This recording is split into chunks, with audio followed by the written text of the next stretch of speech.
Katie, let it out with Katie. Let it out with Katie Dalebout, enthusiast and curator of people and ideas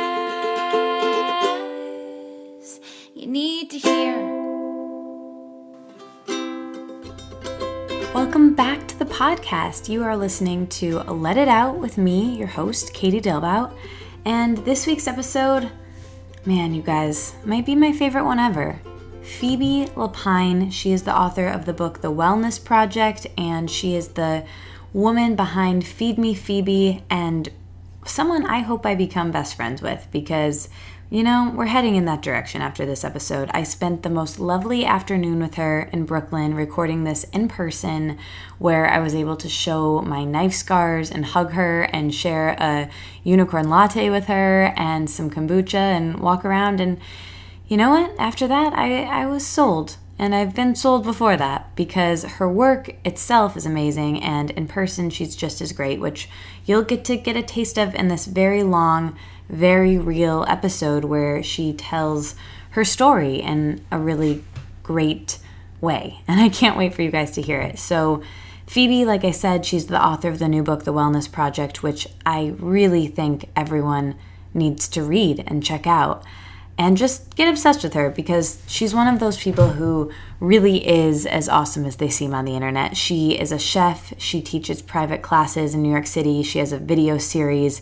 She's just done a lot of great things, and you'll hear all about them in today's episode. So I want to get to it as soon as possible, and I want to talk about our amazing sponsors for the episode first. So first up, Care Of. You might know Care Of already if you've been listening to the podcast because I've been loving them for a while. They are a supplement brand that you can personalize to your own needs. What you do is you go to their website, takecareof.com, and you take a quiz, and it asks you questions about your lifestyle, your diet, your stress levels, your sleep patterns, and from there it curates a custom vitamin package for you, so all the vitamins your body needs. And the best thing is, well, I think the best thing is that they come to you in this amazing package with your name on it. It's personalized, and as an only child, Phoebe's also an only child, and we talk about that in this episode, personalization is something that I really, really think is great, and I just like it a lot.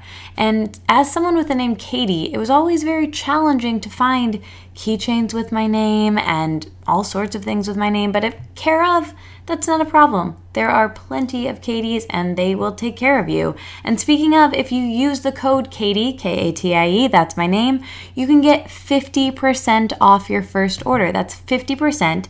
That's half of all the percents. You can get it off just by using my name, Katie.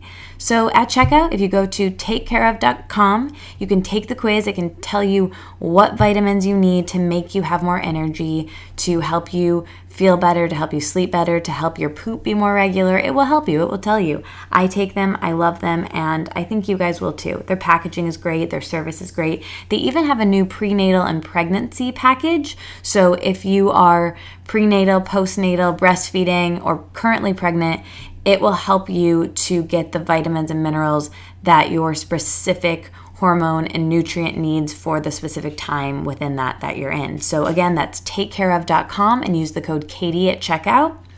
Thank you, Care Of, as always, for sponsoring the podcast. Also, a huge thank you and shout out to L-Box, a newer sponsor, but equally as amazing and innovative. They are great because they are totally changing the way you experience your period. They make it easy for your body to have self-care during this time, and they use all natural products at a really low price. And a cool thing about L-Box is that they use 100% organic cotton, which is really important because our vagina is actually the most porous organ in our body, so it absorbs chemicals and toxins that might be in traditional tampons really, really easily. So it's really important to use organic cotton if you can.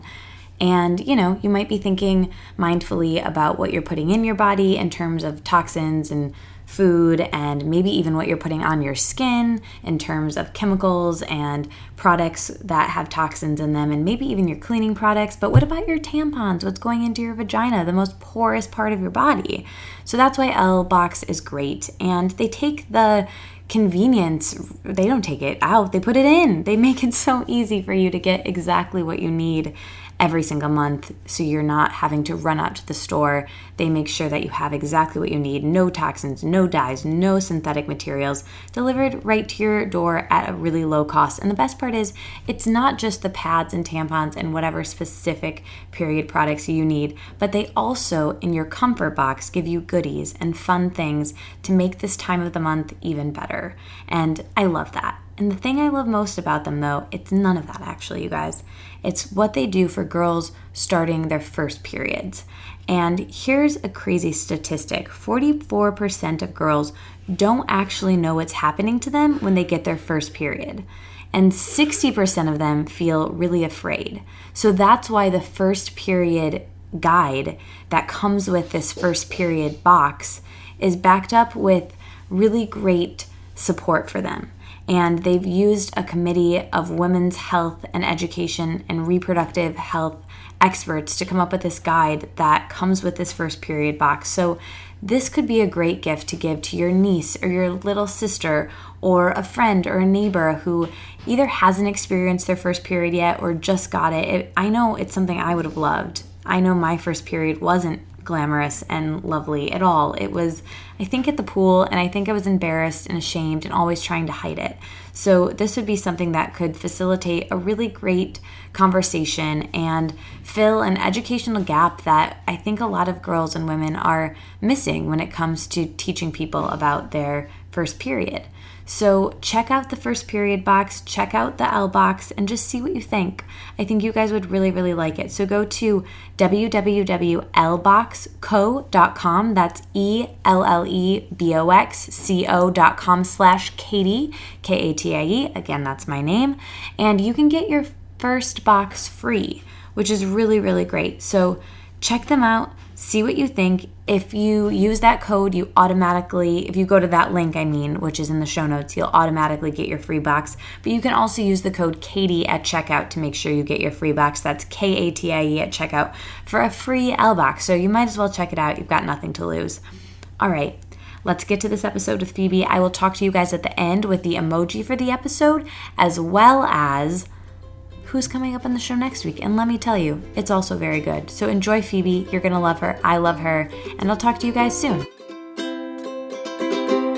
Okay, so your boyfriend cut his finger? Did he have to get stitches? No, because that's the problem with the mandolin. It was like a clean... So what did they do?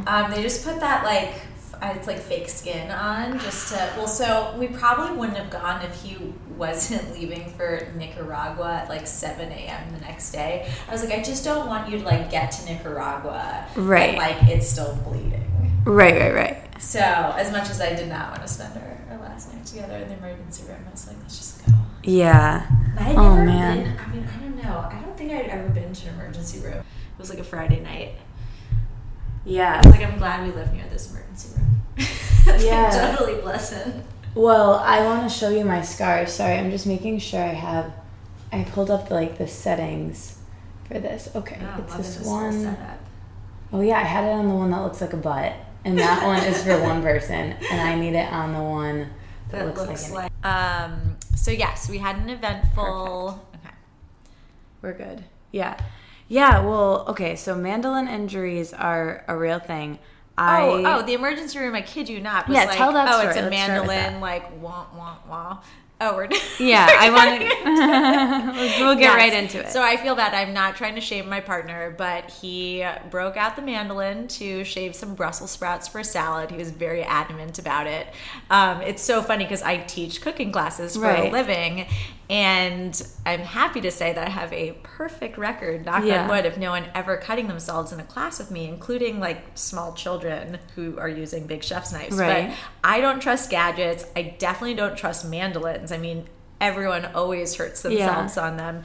And so he was like, I'm doing it this way. And I was just like, okay, like, I'd prefer not, but, just be really careful.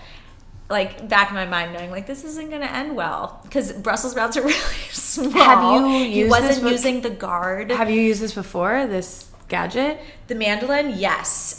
In fact, I had one that was even more dangerous. Like, I don't even think it had a guard before we moved in together and did the combining of stuff. And he is, like, much more of, like, an overbuyer, like, kind of, I mean, I have hoarding tendencies, too. Yeah. But he's really into gadgets and, like, stuff.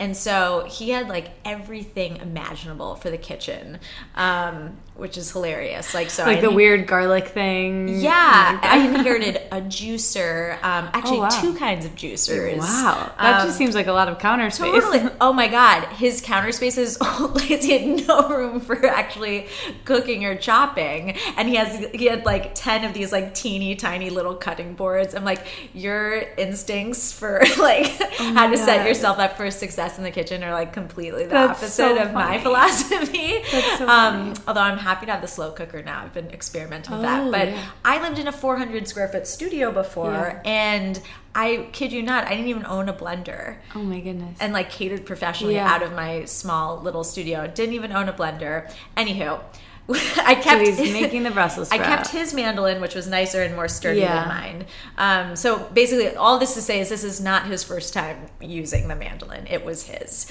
And then he cut himself. And he's like, it's okay, don't freak out. Meanwhile, like, total gusher. Oh my God. Anywho, I more felt badly for him because he was leaving to go out of the country the next morning, and I just didn't want him to board a plane to a third world country and drive like 2 hours into the jungle. And man, that would be terrible.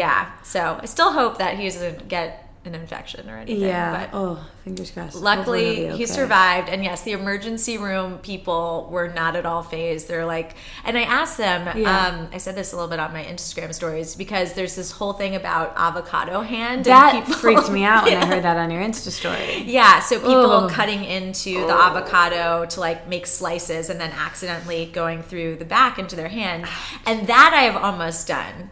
And I don't advise, when I show people how to actually, prep an avocado, I definitely would never advise anyone cut into their hands. Of course, I don't always take my own advice and do it sometimes. But I asked the emergency room person, and they were like, oh, no, that is not at all common compared to mandolins. They're like, we get mandolin injuries all the time. That's so funny. They're like, it should be illegal. Yeah.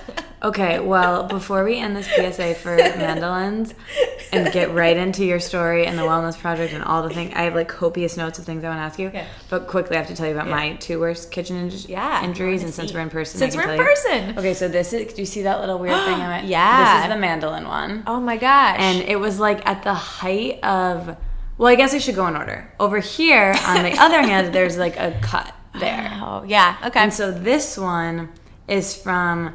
It was Thanksgiving week. I just graduated from college, and this is kind of at the height of my eating disorder, where I was, like, really, like, healing it, but healing it through, like, orthorexia, right? Like, kind of going too far the other way. And so I was trying to make my own pumpkin puree for a pumpkin pie with, like, sugar-free, gluten-free, whatever. And my mom is upstairs. I'm at my mom's house, and my boyfriend at the time was there, and I got this new gadget called the immersion blender. Oh, okay. Which I was, like, very excited about. That is actually one gadget I had, is because I didn't have an actual blender. Oh, yeah. Very convenient. Yeah, it's but great. Again, word to the wise. I'm immersion blendering this stuff, which is fine. Everything's great. And then if you flip it over, just like you would to a... like when you're beating eggs for a batter or something, and you go like that to, like, lick it, right? So I went like that I wanted to, like, get some of the pumpkin and lick it off with my finger, but it was still plugged in and on. So I went like that, and it started to chop my finger. I quickly got my finger out, but it started spinning still, and blood is going all around the kitchen. And bleeding everywhere. I, like, have to sit down because I'm about... you see... It didn't even hurt as bad as, like, I needed to sit down, but you see your own blood and then it freaks you out. Well, I mean, that's incredibly violent. Your blood was, like, spinning. Exactly. And so my boyfriend was like, oh, my God. My mom, like, runs downstairs, and she thinks that he's, like, murdered me or something, because she sees him with the thing and me on the ground and, like, blood everywhere. And the next thing we know, we were in the emergency room, and I had to get like 6 stitches or something on my finger. And so that happens. A week later, I'm like, Mom, I really want to cook you dinner. I was really about like, I want everyone to eat the way which I'm totally the opposite of now. But I was really like, I'm going to make you these. I think she didn't like something that I had made before. So I'm like, I'm going to make something really, really good this time, where I'm going to thinly slice sweet potatoes with a mandolin. And so they're going to taste just like potato chips, something she loves. This is going to be great. So I'm like rushing. I want it to be perfect. And I'm like being super type A. And I'm rushing, and I'm doing the mandolin quickly, and then boom. And this was a week later. So mind you, on this hand, I already have like a bandage and stitches. And then on this hand, she has to go back to the emergency room. And I'm like on her insurance at this time. So it's like costs all this money now and time, and it hurt. And so now I have 2 hands, and I'm in my yoga teacher training. I like can't even do yoga because I have 2 injuries on my fingers a week apart. The first part of that story is hilarious. I'm going to repeat that. You right? Oh my gosh. But yeah, them gadgets, although immersion blender, I don't know. I'm a fan of, but gadgets in general, somehow they get you. Well, that immersion blender one, I've done this before with things where you lick it with your tongue, and I was like, thank God I didn't do that with the immersion blender, right? Yeah. It could have been so much worse. Anyway. Well, I'm glad this is a safe space to talk about our kitchen disasters. Yeah, I know. With just us and a few other people. Yep, just a few friends. Thank you for coming to me today. I'm so excited. It's so much more fun to do these in person. That's been my thing with moving to New York. If we're both in New York, I'm going to try to do it in person, because I just think it was something I wasn't really able to do before. And there's so many people here that I want to talk to that I'm like making it my goal, because I think there's something special when we do it in person that we can just like, I don't know, I can show you my scars on my fingers. Yeah. And I can like look in your eyes. Exactly. It's like slightly awkward, but also and we amazing. can drink cranberry kombucha. Yeah. And hug, which is great. So I've been really liking starting this podcast. I want to talk about your book and your past and your future and like all the cool things you have coming up and like your story, but I've been really liking starting in the present. So what in the present, first thing that comes to mind, have you been like learning or realizing or contemplating in the last like day or week or month, and other than mandolin? Yes, besides that, and like teaching the world safe knife skills with an actual chef's knife. No, I mean, what's really been in my space in the last day, week, and month is just this book tour business. And without getting too much into the nitty gritty of that, because I think it is boring for people who like, I want to hear about it when we get lattes done later. This before. But I think kind of the whole struggle that I've been thinking about recently in just like managing the whole thing is figuring out, like leaving nothing, the balance of leaving nothing on the field, and like at some point like surrendering to the universe and just like trusting that, it's out there now and will have legs and hopefully get in the hands of, the people who it'll benefit. And I'm like definitely, a workhorse, and I don't think I'm type A, but like, definitely like super ambitious. And at the same time, I want to honor the actual lessons that I learned in this wellness endeavor of mine, and not to push too hard and not, make this, the process of launching this book something that's going to be detrimental to my health. Which is like the whole point of your book. Exactly. And I definitely didn't take my own advice when planning the book tour. I completely overscheduled myself, was on so many planes, compounded by the fact that I had a million weddings in June. And I definitely, as I approached it, I was like, oh my gosh, I did not take my own advice. I did not plan this very well. But at the same time, I'm kind of at the tail end now. I'm going to take 3 weeks off next week. And that's what's kind of like why this has been in my space too, because as much as I've wanted to just, send a million emails to people, be my own PR advocate, traveling, I just have had to say like, okay, I'm going to get through these events and that's it. And now that I'm kind of reaching the other side of that, and maybe we'll have more time to do some more like desk side pushing. I don't know. I feel a little burnt out and a little in need of a break. And so, I'm just kind of figuring out right now kind of what the new pace will be. Yeah. And just kind of trying to like figure out some intentions for the summer. I'm going to my parents' house for 3 weeks, and I'm going to like decompress there. So nice. That'll be so nice. I was just having that conversation with Talia, our mutual friend who did her podcast. We drove together to and from Wanderlust, and on the way home we were having that same conversation about like pushing versus just like letting things unfold. And it's such a delicate balance, and I know exactly how you're feeling because like, or maybe not exactly, but I just empathize with what you're feeling of like things being so busy and then like wanting to slow down. And sometimes I think it is okay to like push and know that you have like a break coming up. But like last year my book came out April 5th of 2016 and it was so busy and I was so pushing and I was like, as soon as this happens, everything will change and blah, blah, blah. Yes, exactly. And then like it comes out and you see your book a bunch and I'm like, okay, 0 things happen. Like there's no like unicorns and butterflies and you're like, okay, that was cool. That was amazing. But like, thank you. But then last summer, I just basically like was like a teenager. I just like hung out by my friend's pool and just like chilled. And I didn't really push or work or create much other than like, you know, keeping up on the things I had to do, and that was it. And that felt really good. So I just, and I, even like in the last couple of weeks, I've been like that too. Like I had just so much happening. Yeah. And then it's just so nice to be like, okay, I did that, and now it's like time to rest. So sometimes it's good to like go in those waves. I don't know. Yeah, and the summer is a good time for that.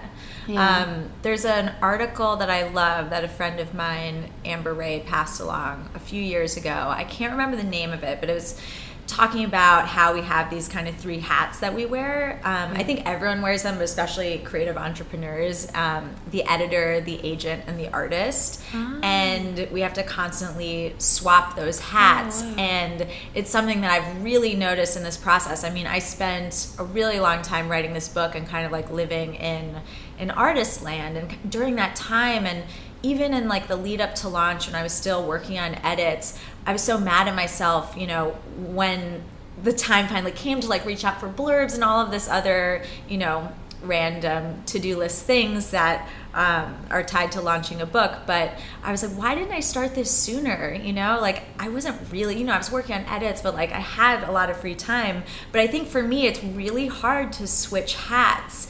And now that I've had the kind of the agent hat on for a while, I've really had a hard time getting any creative work done, even writing blog posts for my site.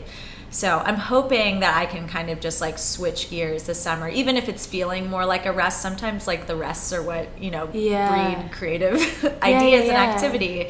That article sounds fascinating. Yeah, I'll send it to you. I've heard Elizabeth Gilbert. Yeah, for sure. I've heard Elizabeth Gilbert talk about that. Like she's like, some people can work on their like next book while they're on a book tour. She's like, I can't. Like I just do that, and then I like, you know, we'll do. Then she goes into like her cocoon where she can like focus. And I feel like it's the same way. You have to be like, for me, I'm very much like the conditions have to be right, and I have to like be inspired to do anything creative. And then I know what you're feeling like too, because like, or what you're talking about, because I get really frustrated sometimes too when I'm like, I haven't done anything creative in weeks, and it just I start to feel yucky and kind of restless with that.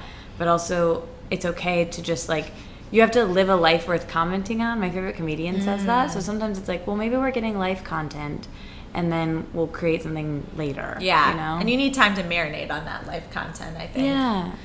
Yeah. Sure. Totally.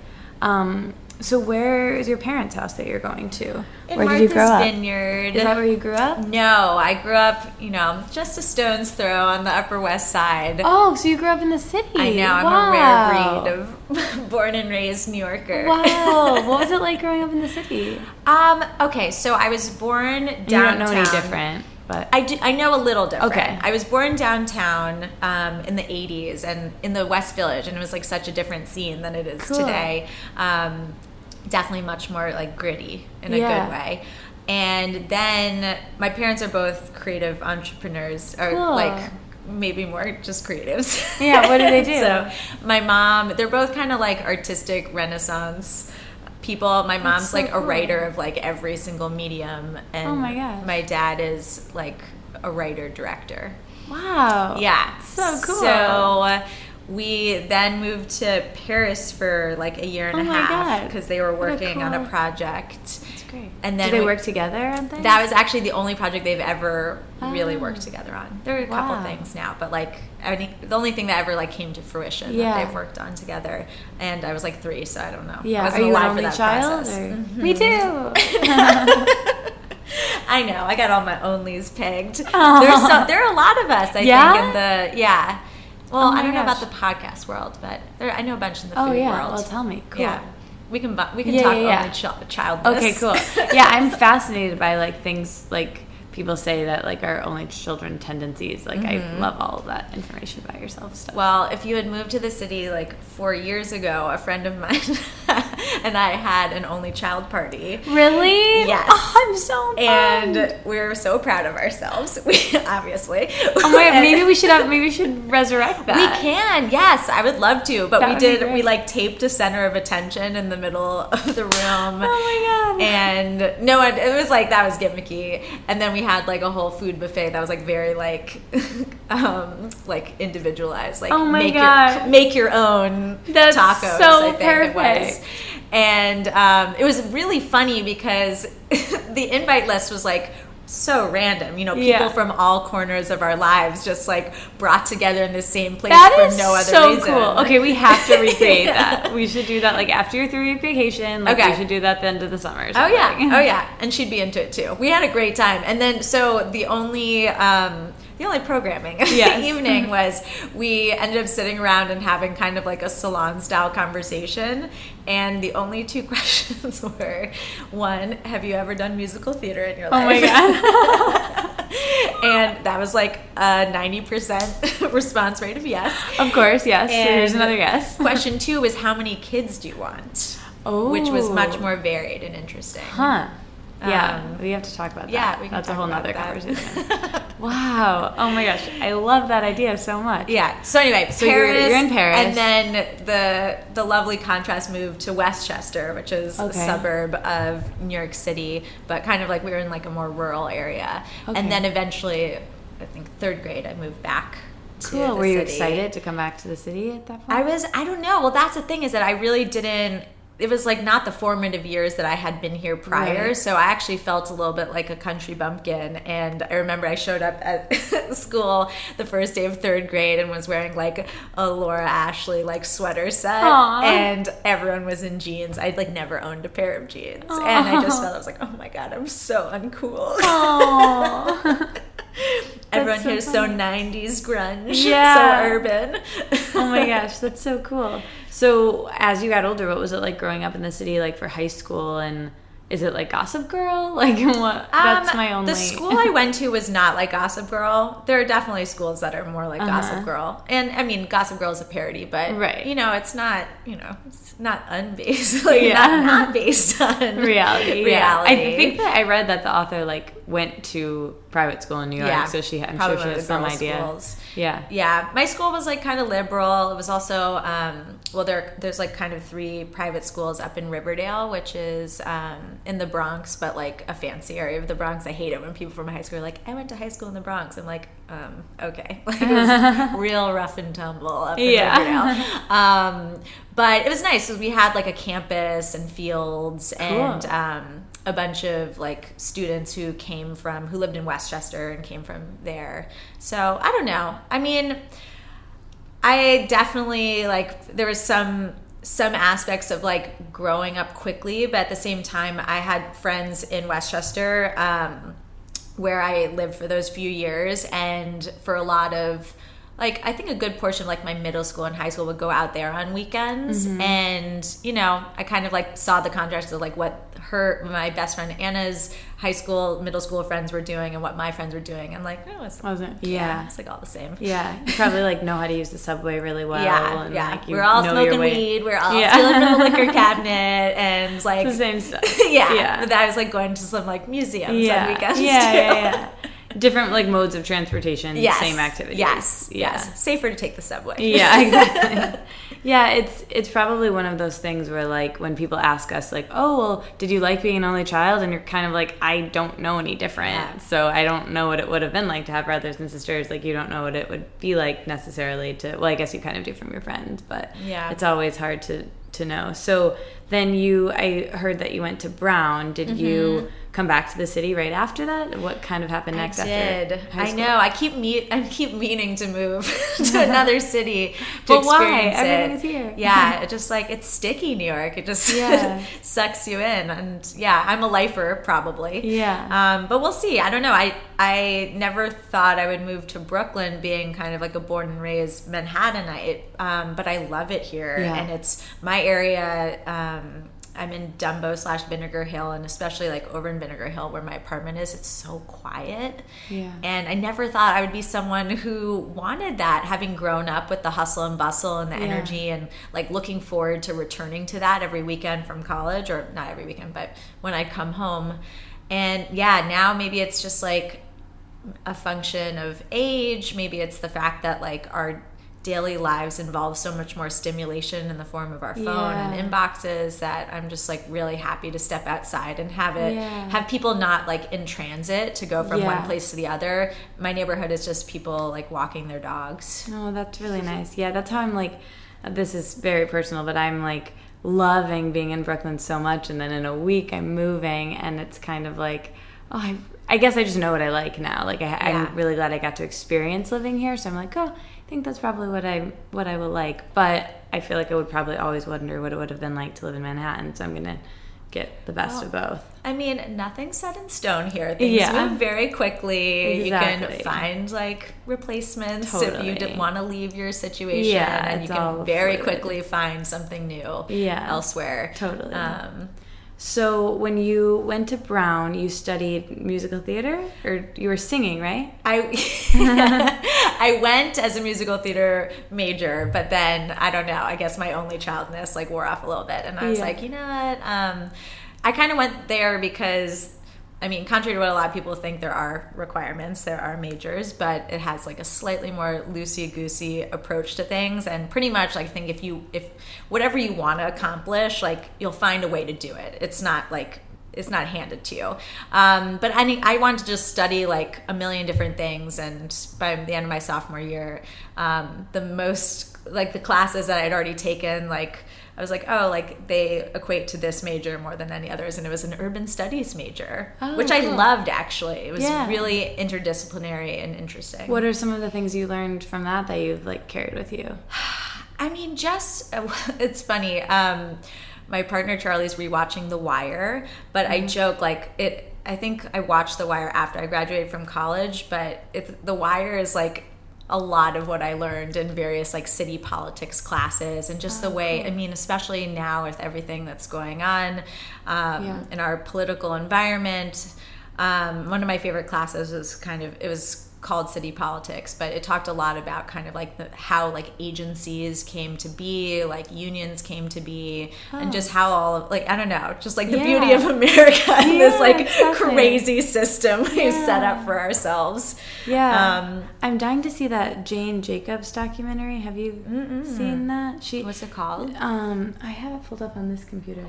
Citizen Jane, Battle for the City. And she was the one that like, there was this other guy who like came up with the freeway system, and she was the one who like really was about like the neighborhood and the city. Ooh. And I remember I took some like required class like that we learned a little bit about like urban studies, and I remember being like, this lady is rad, and so I like really want to see that. Ooh, cool. movie. Adding to my list. Yeah, I feel like you'd like it.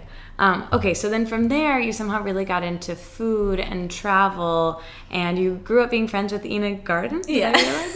Tell me everything. So what happened next? How'd you get back to the city? Tell me everything. Okay, so Ina is one of my dad's best friends from high school, which is so wild. Cool. Like public school in Connecticut. And so I've known her since like before she owned a specialty food shop in the Hamptons. And so probably as a consequence of her and just, you know, seeing her rise and getting addicted to the Food Network very early on, that was like I wouldn't say guilty pleasure. I just like loved it. And pleasure. Just pleasure. I watched her show with my dad, but then I would just like sit in front of the television on weekends and just watch every single person from the golden age of the Food Network cooking. And so I think I learned a lot by osmosis. And my mom's an amazing cook, so I kind of grew up knowing the value of good food and what have you because of her. So when I went to college, I was like one of the few people who like cooked. Once I lived off campus and had access to a very janky kitchen with very limited supplies. Certainly no mandolins to be had there. Yeah. And when I moved back to the city, I kind of, it was, I think the first year in the real world is like a real like shock for a lot of people. A lot of people get very depressed. I mean, you're working entry-level jobs and, trying to live in a city like not supported by your parents. So you came back to New York then and you lived in Manhattan? I lived in Manhattan with one of my housemates from college. We were roommates. And I had actually a corporate job in marketing at L'Oreal, the makeup brand. And it was not a job that I ever thought I would end up in, but like the creative things I was interested in don't like recruit at a career day on campus. So I ended up just kind of on a whim applying and interviewing, and obviously because I didn't care about the job, I was very relaxed and they hired me. That's not how it goes. Exactly. And I remember I got the call. It was so funny. I mean, I really had no idea like how these things worked, and my parents didn't either. Like neither of them have ever had like a real quote unquote job. But I had like final round interview in New York, and the night or the day before, it must have been the morning, I was at my friend's house who is applying to like all sorts of like iBanking and like serious consulting jobs. And I was like, so I'm like going to New York for this interview tomorrow. She was like, what are you wearing? And I was like, I don't know. Like, I think maybe this like skirt and this blouse. And she was like, what? She's like, you have to wear a suit, Phoebe. Oh my God. I was like, what do you mean? I don't know a suit. She was like, you have to wear a suit to this interview. Oh, wow. And so I like called my mom. I was like, oh my God, like, can you like go out today and buy me a suit? And she was like, okay. Oh my God, that's so And like, funny. thank God, we kept the tags on. They weren't to the interview. It fit.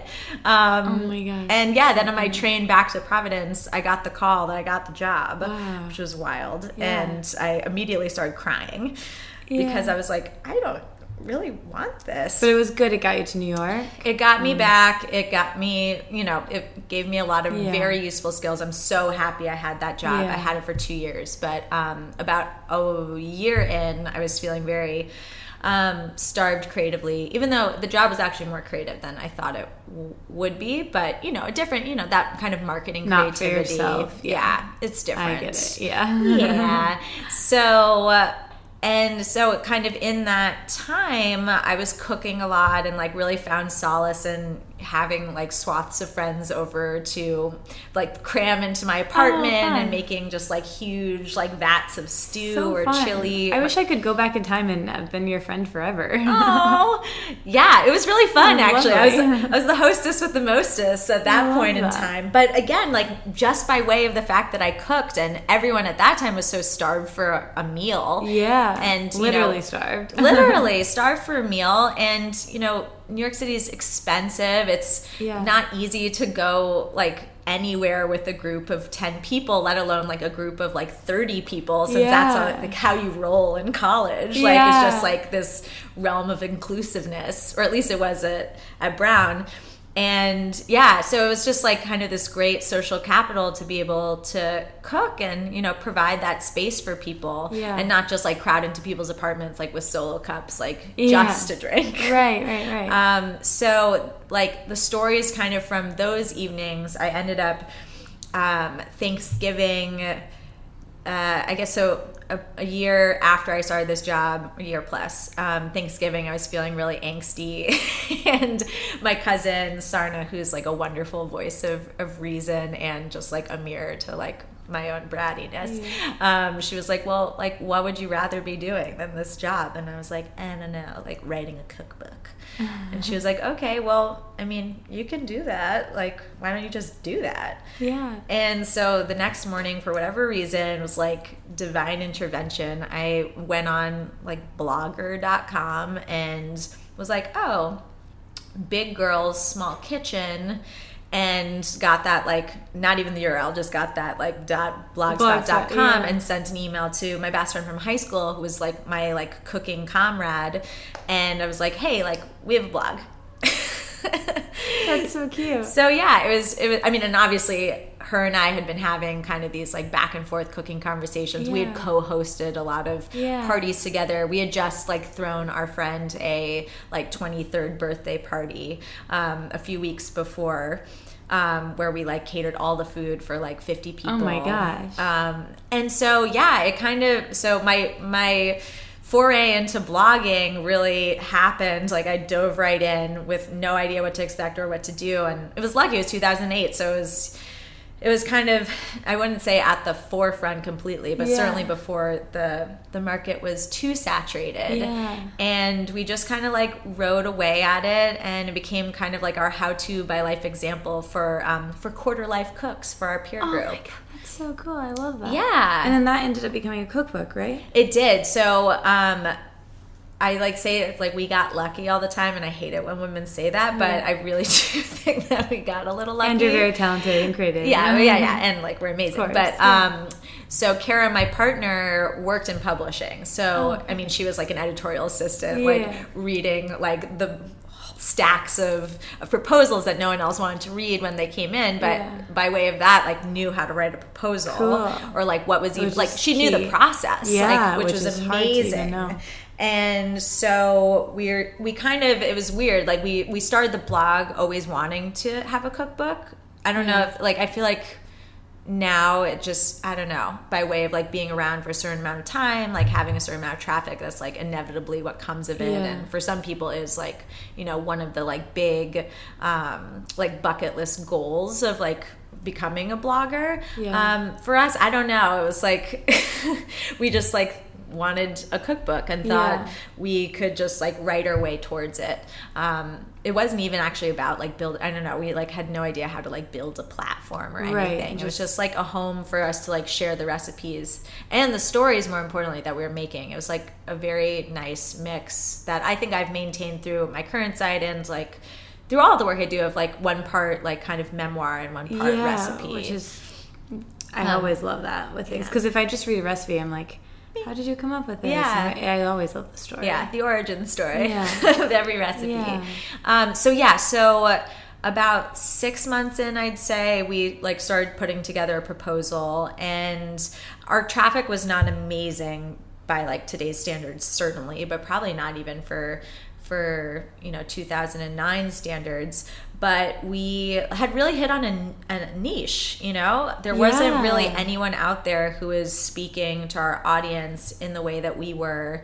And that was one of the reasons why I knew I had to do it, is because I had been consuming all of these shows for so much time. And I was like, oh, well, there's like Rachel Ray with her 30-minute meals. There's Sandra Lee, who like does budget stuff. Have a niche. Yeah, and there's no one really doing space. But I think the whole point of like, you know, quarter life cooking and being young and having very little skill is that you're dealing with all of the contingencies. And you have to balance them all from day to day. It's not like, you know, if money is really a concern, then maybe you're going to have to like take a little bit more time, do some DIY. If, you know, space is a concern, like, I don't know, just everything, you know, is a give and take. Yeah. Was Ina proud of the cookbook? What was it like when she that wrote came the out? foreword. Oh, that's so great. She was really sweet. I mean, the book, I'm very proud of it, but it's a little bit, it's like definitely a first time author's book. Yeah. We like had like, I don't know, this man like friend of ours, I don't know, who we just like met through blogging. He was so like generous to us. He took the pictures for free, but then like we took some of the pictures too. It's like,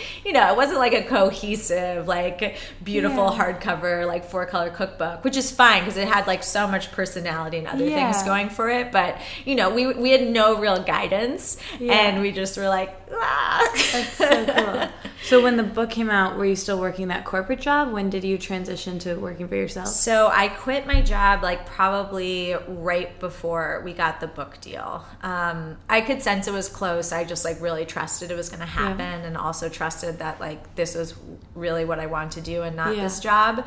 And it was definitely a risk, and it was like the height of the recession. So even though my parents were like, gah, when I told them I was taking a corporate job, like even then they were like, are you sure you want to do that? Yeah. Like, but I'm so glad I did. And I mean, kind of the one good thing about the recession is that it really like fueled the gig economy. And I mean, I still don't really see a better way of getting your start in the food world than taking on what I call odd food jobs. But that is how I like made it work, is, you know, quit the job. We got the book deal, but I mean, first time salary is not enough to live on, A, especially in New York, and B, split between two people, like certainly not. So we were lucky in that, you know, I think because we were writing about like cooking for such large groups, people just were like, do you cater?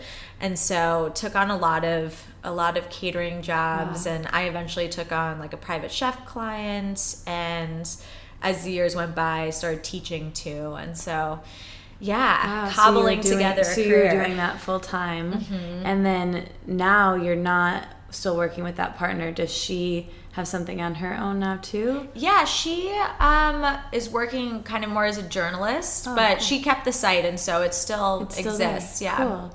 But we're not quarter lifers anymore.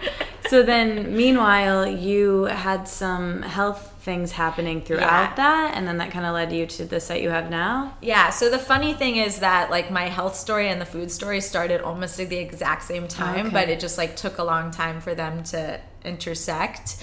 So I was diagnosed with Hashimoto's thyroiditis. Awesome name of a disease. It really is. Where does the name come from? Should you just define it now, kind of what it is? Yeah, I mean, it's named after the guy who like discovered it in Japan. Yeah. But yeah, so it's an autoimmune condition that affects the thyroid gland. So like all autoimmune conditions, it's your body self-attacking. And the symptoms are everything from, you know, horrible fatigue and weight fluctuations are kind of top of line. Then, you know, digestive issues actually come with a lot of autoimmune conditions, since your thyroid is in your endocrine system of command, and really is how your body delivers energy to your cells. So yeah, again, that's where like the metabolism comes in. You know, insomnia, hair loss, acne, you know, all of those things that are really associated with like hormonal imbalance. Yeah. So what were you experiencing? So I wasn't experiencing much of anything except for weight loss, which is unusual for Hashimoto's because the self-attacks make your thyroid slow down, which is the condition called hypothyroidism. Hyperthyroidism is when your thyroid gland is overproducing the hormones, and usually with hypothyroidism you gain a lot of weight. And I can explain more about, in retrospect, hindsight, why I did not. But yeah, so I wasn't like, you know, too upset with that side effect, that symptom at the beginning. And I was diagnosed just in my annual checkup with my childhood doctor, who's very savvy, and I'm so lucky that she did like such comprehensive blood work. Why was she even doing the blood, like such comprehensive blood work? I think that's just... If you were feeling fine. I think that's just what she did, which Good is for her. Great. Yeah. And I don't know. I have a friend who also saw this doctor, and I think maybe it's something that she does like every few years is do a full thyroid panel. Great. So I mean, who knows? Maybe I had it in college. It's definitely possible, but I did notice some changes in that year, which, you know, again, it's like a big year of change, like going from college to the real world, having the stress of a new job, and there were a couple other environmental things that I talk about in the book that like certainly would have spurred an autoimmune condition. But yeah, so I was diagnosed, very lucky to have been. But however, so autoimmune, when you say these things, conditions spawn that, is it like a hereditary thing, or you got it environmentally? Like how do people get So autoimmune diseases definitely do run in families to a certain extent, and I need to do more research on the reasons why, but if we talk about the environmental stuff, I mean, there are kind of like 3 major triggers, 2 of which physical and 1 emotional. Like a virus, like Epstein-Barr and Hashimoto's actually really have a correlation, and I got Epstein-Barr's mono, and I got that senior year of high school, and like that really actually forever changed my energy and my health. Wow. And you know, a parasite also. Okay. And so yeah, kind of like part 2 of that, but like part 2 in general is some sort of gut imbalance, which of course a parasite can cause. Right. And gut imbalances, which is where, you know, 70% of your immune system lies. I mean, that is stuff, it's not like necessarily hereditary, but your like mother's immune system definitely affects your immune system when you come out. Right. So did your mom or anyone in your family have Hashimoto's or issues with thyroid? No, I don't have a history of it. My dad had some thyroid problems in his 20s, but nothing that ever like kind of materialized after that. I was a C-section baby, so I'm probably only child C-section baby. Let's have a party for that. Yeah. Yeah, and we'd be like, so who's autoimmune in the room? Yeah. Who gets sick really often? Who likes cranberry kombucha? Yeah. We'll just like keep making it smaller so it can just be us that hang out. Yeah, okay, perfect. Deal.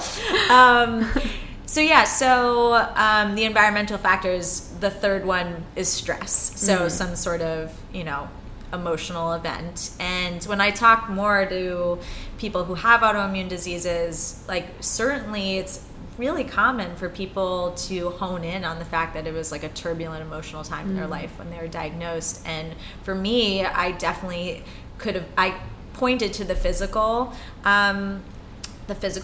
One of them, I mean, I think I got a parasite when I traveled after graduating college that went undetected. I was tested when I got back and it came up negative, and I really think that was my physical trigger. Why did you think you had a parasite? Oh, I mean, I was really sick. Digestive stuff? Oh, yeah. I was in Morocco, and I touched down in Morocco and didn't leave the Riyadh floor, the beautiful mosaic tiled floor for a few days, and was so weak. And afterwards, I mean, I had a real iron stomach, loved to travel and eat my way around the world, and I was never the same after that. Oh, wow. So I think that was probably a factor. But then I went through a really bad breakup a few months before I was diagnosed, and so kind of thinking more what I've learned, in doing the research for my book and in talking to other people, I think that should definitely be weighted in terms of what contributed. But it's hard to really know, and there's unfortunately not a ton of research on autoimmune diseases. Yeah. I mean, there is research, but it's not on the scale of things like cancer, even though it's almost as prevalent, if not more prevalent. I need to look at my stats. Yeah. No, so you're diagnosed, you've quit your job now, you're working for I hadn't quit my job. You hadn't quit your job yet. Yeah. Okay. So the diagnosis was kind of a blip on the radar. I remember I went home and cried. It wasn't like I completely ignored the conversation completely, but my doctor didn't really explain what a thyroid was, didn't really explain what an autoimmune condition was. I mean, if she even explained that it was an autoimmune condition. And she nonchalantly told me that all I had to do was go on this synthetic hormone. It was no big deal. I would just have to be on the hormone for the rest of my life. And that, for whatever reason, didn't sit well with me. Yeah. And so I said, no, thank you. And though that instinct was probably right, I wasn't mature enough to actually begin exploring the other ways to treat myself. And probably because, I wasn't experiencing any of the horrible symptoms yet, so didn't necessarily need to. But once I did start experiencing the horrible symptoms, I didn't really know enough, I didn't know enough to associate them. The fatigue, depression, anxiety for sure. And then, the weight fluctuations, the digestive issues. I just, I didn't know that was those were things that could be chalked up to Hashimoto's, yeah. And I actually still thought I had a parasite. Wow. So then eventually you quit your job, you're cooking. I just found an almond in my shirt. Oh no. In my God, shirt. I love that. I love that. Sorry. That's so funny. Put that there for later. Oh my gosh. Took that from home all the way over here. Oh my gosh. Tip for free podcast people, you can keep almonds in the crease of your shorts. No need to use a pocket. I love that. I've done that. Okay, sorry. I was briefly distracted. I'm like, what is what this? Is that? That's so funny. See, this is in-person podcast. In-person podcast, people. Okay, so you've now quit your job. You're diagnosed with this. You're working with your friend. And then when do you kind of take this shift of like you have to do something about these symptoms? What happens next? So it was really the stomach stuff that got me in the door of a more holistic doctor because, it was an occupational hazard. I was in the fetal position every time I ate. I really thought that I was lactose intolerant. But seeing this doctor, he did, a whole host of blood work for food allergies and also for parasites, and put me on an elimination diet. And with kind of both results in hand, it was clear that actually it was gluten that was the issue, not dairy. I was just like eating dairy in the context of gluten all the time. Yeah. Which is why I think like elimination diets are so important because you don't really know. It's very hard to kind of, piece together all these meals. And it's different for everyone, even with Hashimoto's? So it wasn't explained to me at that time either, like why gluten was the problem for me in conjunction with the Hashimoto's. Now I know that like if there's one thing to take out of your diet, it's for Hashimoto's, it's definitely gluten. And that's because the gluten protein looks really similar to the thyroid protein. So when your body is kind of self-attacking in this way, it's like a chicken or the egg situation. It can't tell the difference. So if you already have like this antibody brawl and you introduce gluten to the mix, it's just going to fan the flames. And even if like, your immune system is semi-dormant and you add gluten to the mix, it's gonna get riled up again. So that made kind of, I wouldn't say it made a huge difference. It definitely made a difference, and it certainly helped the digestive issues to some extent. It like kind of brought me onto like a higher plane of normal. But at the same time, just that one change was so emotionally jarring for me and really felt like especially the end of the world. Cook, as someone who loved to travel. Oh yeah, and it was ironically a week before the cookbook came out, and I couldn't eat any of the recipes in it anymore. Oh my gosh. So, and also, in creating this cookbook with someone else, having a site with someone else, it really felt like our perspectives were going in opposite directions, even though like I wouldn't have wanted them to. I felt very married to all of my childhood comfort food that I was cooking and writing about. I was feeling my way through that, and also figuring out how to be like a private chef and like take advantage of the gig economy, and like feeling like I wasn't, it's not like I was getting like that much work at that point that I could be picky and like say and like kind of change my like food point of view. No, it felt like very disruptive to what I had chosen to do for my life and also for my social life, because it just wasn't as known back then what gluten is. So how did you make that change? What happened next? How did you end up coming to the wellness project?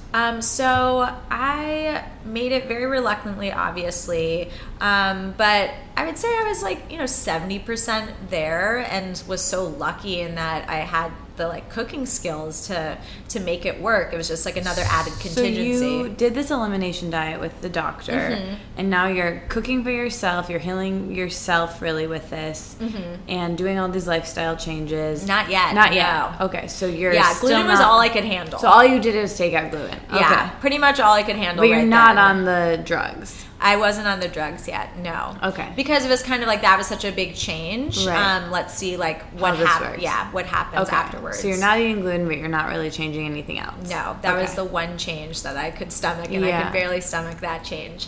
Then I think like better plateau. About a year later, my partner and I went our separate ways. I also broke up with my long-term boyfriend. It was a lot. It was a lot. Yeah. And I think that was kind of like the break of when, the new normal plateau just like started to descend again. Yeah. And Yeah, it was very depressed that year, and that obviously affected a lot of things upstairs. The upstairs affected a lot of things downstairs. And I don't know, I think because of that, I maybe again didn't necessarily like put my finger on the fact that some of this stuff was maybe driven by physical and not just mental, although again, they are so related and combined. But eventually I ended up in the office of an acupuncturist who specializes in Hashimoto's, and I like trust with my life, and then a more holistic endocrinologist, had like the whole Rolodex. And that's when I kind of really got into some of this wellness stuff.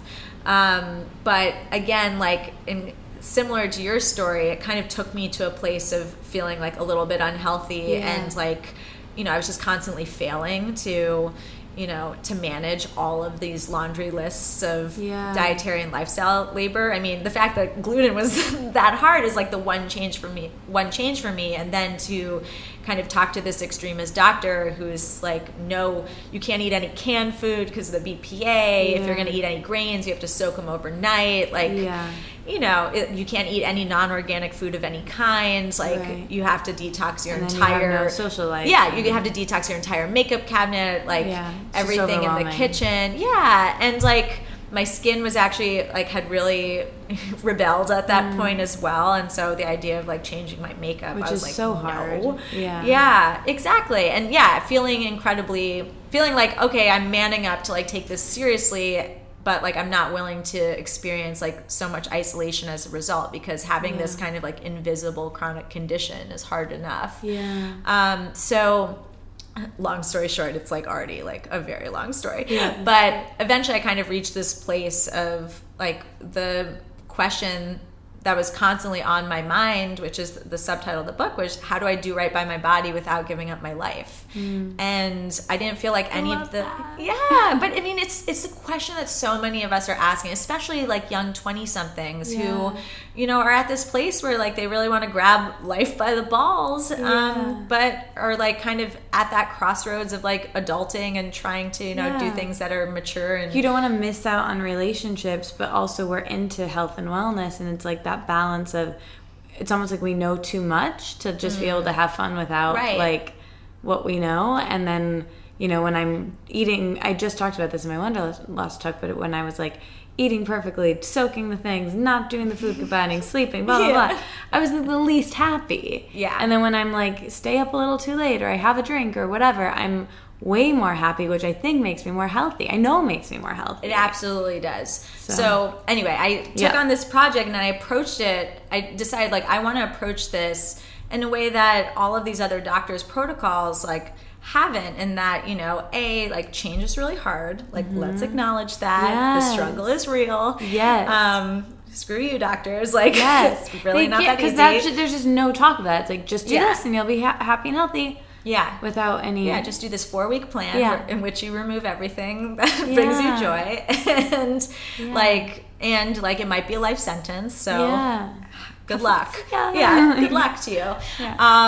So I really wanted to see what was worth my time, money, and energy, because I felt like I was just getting completely distracted from the things. I mean, it was partially like the things I knew, but I didn't even have like that much of like a deep knowledge of them. It was just like kind of lists of like bad versus good, which I think is a very unhealthy place to mentally feel, I don't know, immersed in. So I was like, okay, like the mission here is I'm going to figure out what's actually worth the time, money, and energy. And I'm going to do it with like real awareness towards like weighing the pro and con of like what something is doing for my body, but also like what it's doing for all of these other kind of like all of these other equally important areas of wellness, my financial wellness, my social wellness, and like as you like just like the freedom to make my own choices and live. And to evaluate those two against one another and give myself the freedom to say, like, even if something has the best like scientific and spiritual intentions, like maybe it's not going to be sustainable or worth it for me. So anyway, I put together, inspired by Gretchen Rubin, this kind of 12-month health odyssey. And I think part of the reason why I was able to be organized about it and like committed to it is that I did do it on my site. At this point, I had started my new blog, Feed Me Phoebe, and the focus of that from the beginning, because of the time in my life that I started, was gluten-free recipes, but I'd slowly started to integrate a little bit more of the wellness conversation onto there. So I was gonna, do this month by month plan, and I blogged about like kind of what I was doing, and then the conclusion with maybe a few like little bits of content in between. But by the end of it, I didn't want to force it to be cumulative. It was really just to like get that contrast of like doing something for 30 days, seeing like what the actual benefits were. And then, some of the stuff naturally stuck, which was great. Can you give some examples of the things that you were doing? Some that didn't stick and some that did? Yeah. So, I mean, Are these all in the book? Yeah. I'm so excited to read the book, but I haven't yet. Oh my God, I forgot your copy. I'm such a dumb. No, it's...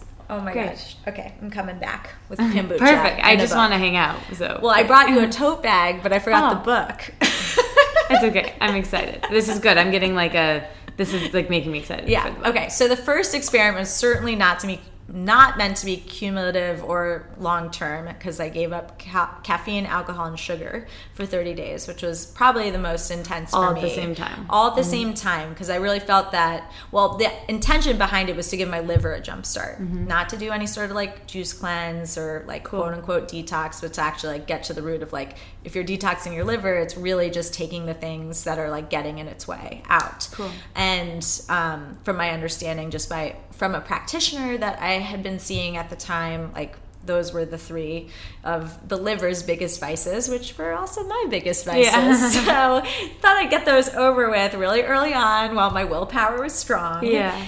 And yeah, so while I guess those three things weren't particularly in isolation from each other, I think it was actually really important to do them together, because they kind of fuel each other. I mean, when you're like up late drinking too much, like you kind of don't make the best food choices.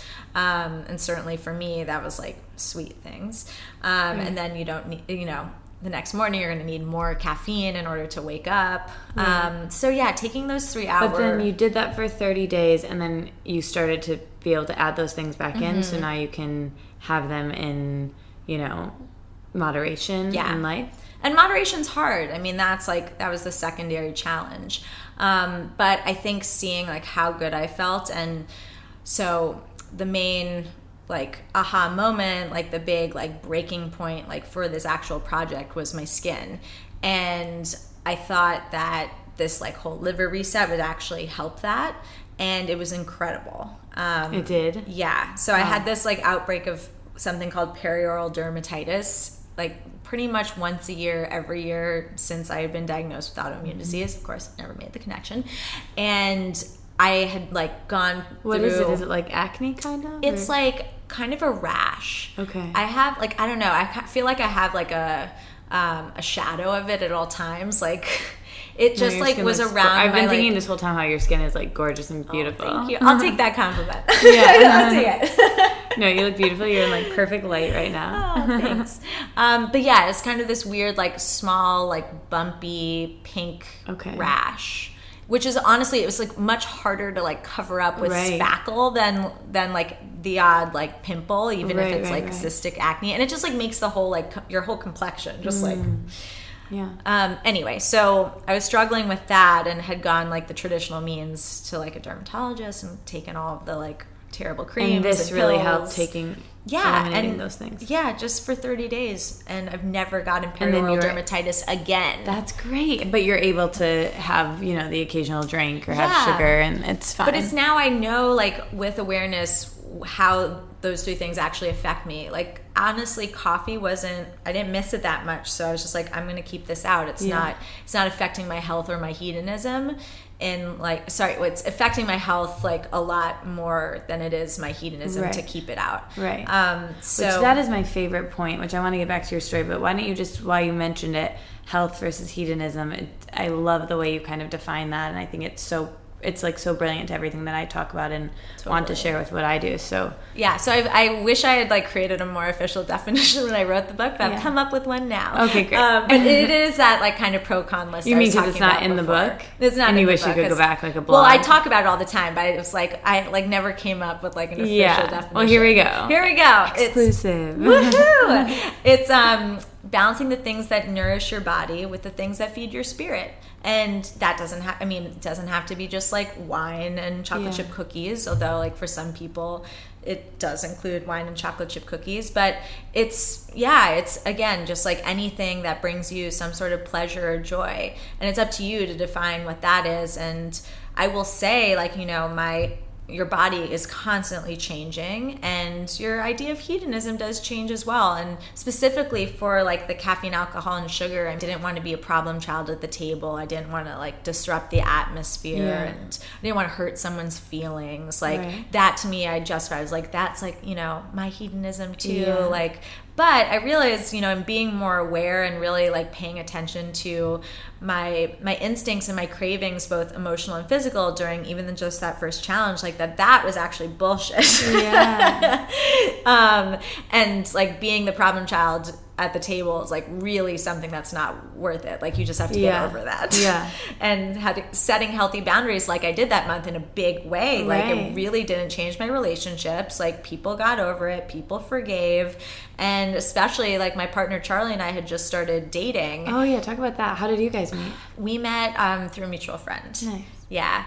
But it was still, so I had known him for a little bit, but it still was like the honeymoon period. It felt really new. So right in the midst of a new relationship, you're like, I'm going to stop. Yeah. And what was that conversation like? Was it hard to like go out together? Yeah, I kind of didn't even really give him a full debrief. I just like was like, this is happening. And which is great. It's like a great test for him too, of like, oh, he's a keeper, he's chill with this. Right. Well, it didn't stop me from feeling extreme anxiety during that first period. Some of the things I knew would affect him more than others. Like obviously that one would affect him a lot more. Switching my beauty products like wouldn't necessarily affect him, but it would actually, like, I was very nervous to like give up my face products that was like hiding this like prepubescent acne and perioral dermatitis from him all the time. So it just generally, it kind of like upped the ante on my nerves for the whole thing. And it was something that I definitely talked about a lot in the book, because I think it's like these are the contingencies that no one is acknowledging when it comes to changing our behavior. Exactly. Because unfortunately we cannot be healthy in a vacuum. So it was tough. And there's a story about this in the book. It sounds so silly, but the first night that I saw him during the no alcohol month, he showed up on my doorstep. I told him, by the way, he showed up at my doorstep with like a bottle of wine. And it sounds so like lame, but even just like in that moment being like, what do I do? Like I can just feel like the burst of anxiety of like, how am I going to handle this? Obviously it was just like passive aggression that like shot out from my eyeballs.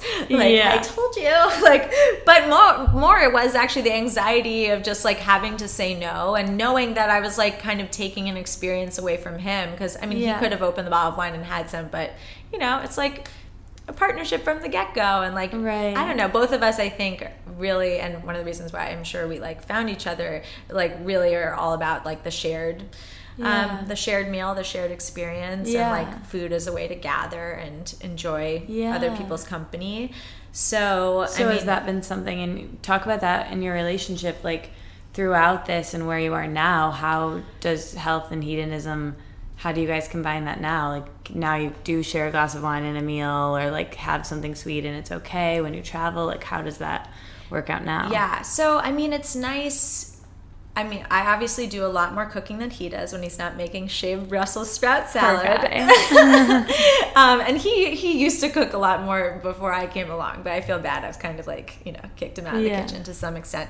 But when I have control of the meals, like I get to make, the healthy things and that I love. Combine health and hedonism. Yeah, and he like, will get on board. Luckily, he likes the healthy things. He just also really likes burgers.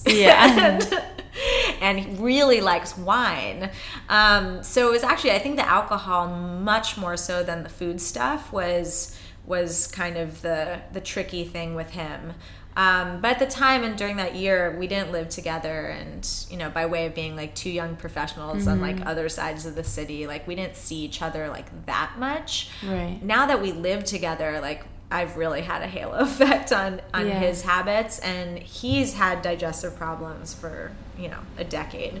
And I finally got him to do an elimination diet this past January, and it was incredibly eye-opening for him in the same way that like even my knowledge was one thing, but like experiencing the effects viscerally was so important for me at every stage of this project. But yeah, he thought he was maybe like allergic to fish, like blah, blah, blah, because he would always feel sick after sushi, but it turns out he's allergic to soy. And I mean, dairy, could have told you it was an issue, but it was good for him to really experience what it was like to reintroduce dairy and to feel so sick.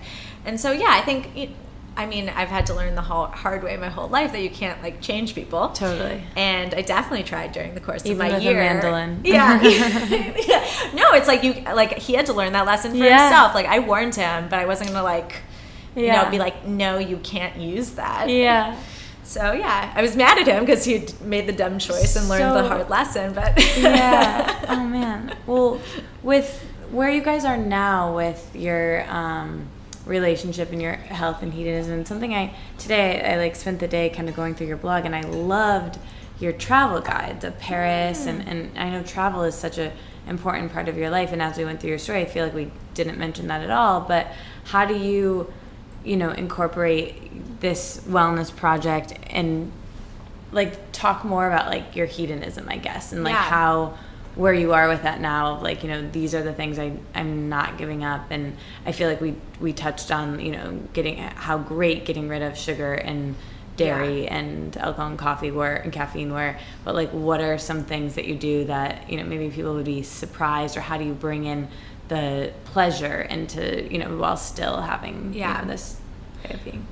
So I think part of it was actually focusing on other things than food. I think I had gotten really bogged down with the food piece and had forgotten about some of these other macro things that were so important. So over the course of my year-long exploration, I dealt with hydration and sleep and stress management for sure, and just repopulating my gut flora, which of course does involve food, but I don't know, just with a different lens on it.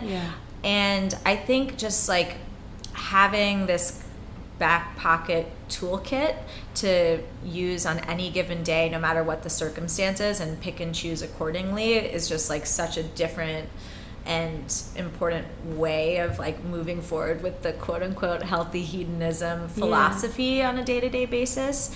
And so especially when I travel, part two, I would say big learning from the project was also how to define my non-negotiables versus the wiggle room. Cool. And I think that's incredibly important if you do want to find that balance between health and hedonism, because we can't be rigid about everything, and some of the things are just less important than others. There's a hierarchy. For me, gluten, 100% the non-negotiable, much more non-negotiable than it was before I started the project, and actually did the research and learned the correlation for Hashimoto's with gluten, and that it wasn't just a stomach ache that were the repercussions, but it was actually hurting an organ. So the rest, I'm much more aware about what makes me sick. But some of the other food stuff, there is more wiggle room. And while I don't have gotten over being the problem child at the table, it's the wiggle room is for the stuff that matters, going to Paris and wanting to eat a motherfucking gluten-free eclair. And just enjoying it. And embrace curiosity and embrace just having different experiences out in the world. So when I travel, it's definitely also, if I'm going to be indulging on the food front, which is how I like to travel. I like to taste my way around the world, but learning, the other things that I can supplement. A lot of the time I travel, I'm doing a lot of walking. Besides LA, I was there last weekend or 2 weeks ago. There was not a lot of walking, clearly. But in Paris, the trip you mentioned, certainly a ton of walking, time outside in the sunshine. These sound like justifications for unhealthy choices made, but they're really not. It all adds up in some way, shape, or form. And I think another aspect of travel and just not wanting to waste any time in a new place, I used to really force myself to like use every minute of the day, and now I'm a lot more like flexible and into the siesta and like really like napping if I'm tired and not stressing about, you know, making the most of every single minute. And I think that really balances out some of the other choices. Yeah. Oh, I love that. So while I have you here, so getting into like Hashimoto's just a little bit more for people listening who might think that they might have it or just have no idea, or like maybe I've heard like, oh, I think I have a thyroid thing, I'm not sure. How did you find a good practitioner? What can people ask when they go to just their doctor wherever they live in the world? What are some of your tips that I'm sure people ask you about this often? Yeah, so 100% ask your doctor for a full thyroid panel if you have experienced any of the symptoms I talked about. And if they give you any pushback, like, oh, why, you don't need that, find a new doctor. Yeah. It's so important. I mean, most of the time, not to get too nitty gritty, they're only testing for TSH, which isn't even a hormone that's excreted by the thyroid. It's from the pituitary gland, kind of signaling to the thyroid, you know, what kind of production levels are needed. So in some senses, you can gauge, like if your TSH is really high, it means that your thyroid is underperforming. But there's so many other pieces of the puzzle. Of course, two big ones being like the different thyroid hormones in your bloodstream. And then for the autoimmune part, it's really important that they actually test for the antibody.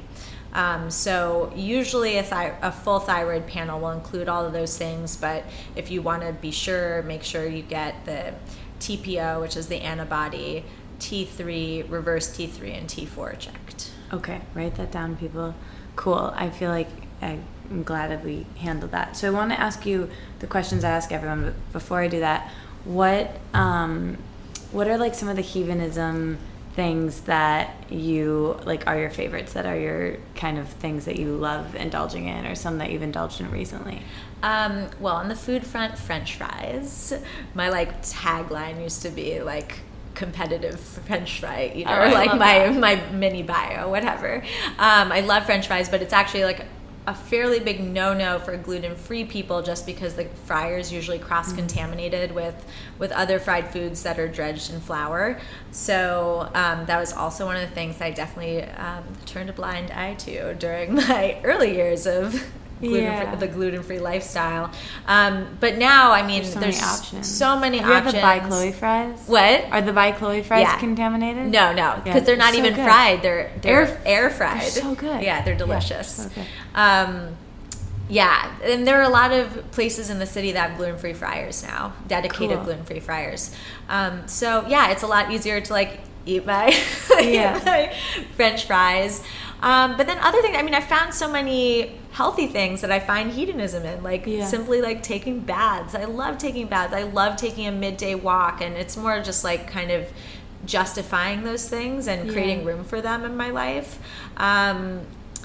But yeah, and again, that kind of goes with like the idea of hedonism changing. Like, you know, my idea of like a wonderful like solo night like doesn't necessarily include like a glass of wine. Like it doesn't necessarily even include like a TV binge, though sometimes it includes both, and some time in the bathtub.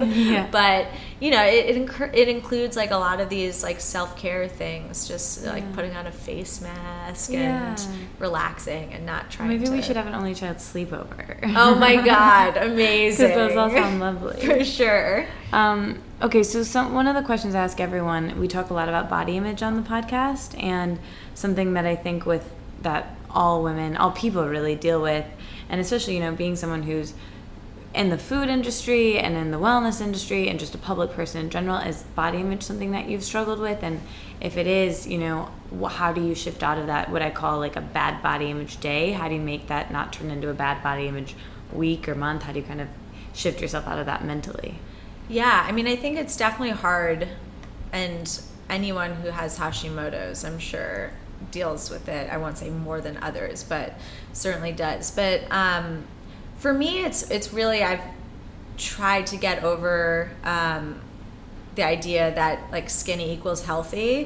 That was like a huge lesson that I had to learn, like even just with that first doctor and getting off gluten, because I actually gained like a little bit of weight back, but it was like all very good weight. Like I looked better. My skin was like I still had the outbreaks of perioral dermatitis, but like the glow came back. Yeah. And I think like skinny had been such, I don't know, this like road bump on my path to health, and it really prevented me from seeking out help, from making changes, from like really committing to healing, because I didn't want to like jeopardize, adding some lbs back on the scale, which is totally silly. I mean, I'm lucky I've been built like slim my whole life, but it's just hard. And talking about growing up in New York City, I mean, just the idea of like of the numbers going up versus down is so ingrained in us, no matter like what it's for.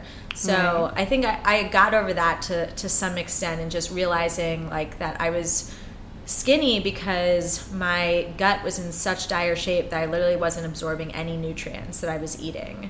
Wow.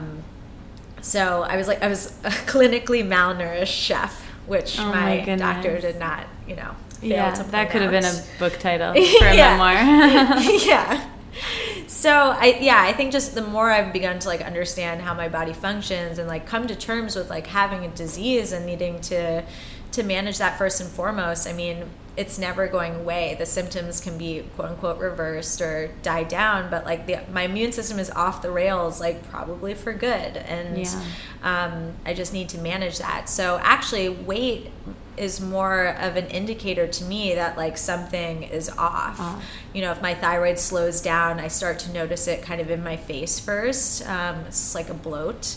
And like, I mean, your thyroid is in the base of your neck, so maybe I'm just like pay more attention to that area to begin with. But it's kind of like a red flag to me in that way. But for the rest of it and like the pursuit of being skinny, I kind of just like let myself off the hook for that these days. And I'm lucky in that like my body's kind of like evened out.